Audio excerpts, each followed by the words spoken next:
شهر سانت پتربورگ روسیه روز 2 آگوست شهروند 27 ساله تاجیکستان اسکندر قربانوف را برای 2 ماه تا 30 سپتامبر به حبس پیشکی گرفت.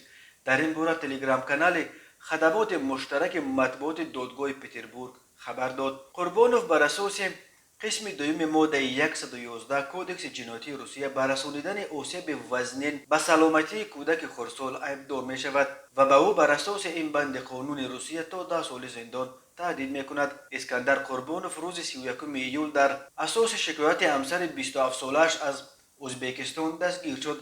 این زن در بیاناتش گفته است که شوهرش هنگام مناقشه میخواست او را بزند ولی به سبب مست بودنش دستش خطا رفته و مشتش به سر کودک 2 ماهه آنها رسید. این کودک را با جراحت وزنین کوسه‌خانه و مغز سر صبح 31 ایول در بیمارستان شهر کودکانه رقم 2 بیمارستان ماریا مگدالینا بستری کردند. طبیبان وضع او را وزنین ارزیابی کرده میگویند برای نجات جانش مبارزه برده ایستادند.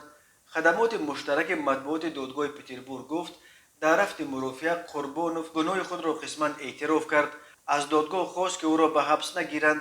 روز 2 آگوست ریاست تفتیشات پتربورگ خبر داد که به ضد مرد سال تولدش 1994 با اتهام رسانیدن آسیب وزنین به سلامتی کودک خردسال رسما عیب اعلان شده است. بر اساس فرضیه تفتیشات عیبدار شونده شب 30 به 31 ایول در منزل در خیابان انگلیس نویه ویبورگ با همسرش که کودک 2 ماههشان در دستش بود مناقشه کرده میخواد همسرش را با مشت بزند ولی دستش خطا خورده است و مشت او دست کم 1 مرتبه به سر طفل نوزاد رسیده به کودک جراحت وزنین رسانیده است. به گفته طبیبان بر اثر ضربه مغز سر کودک جراحت وزنین برداشته کوسه‌خانه سرش شکسته است و طفل نوزاد کنتوزه گرفته است.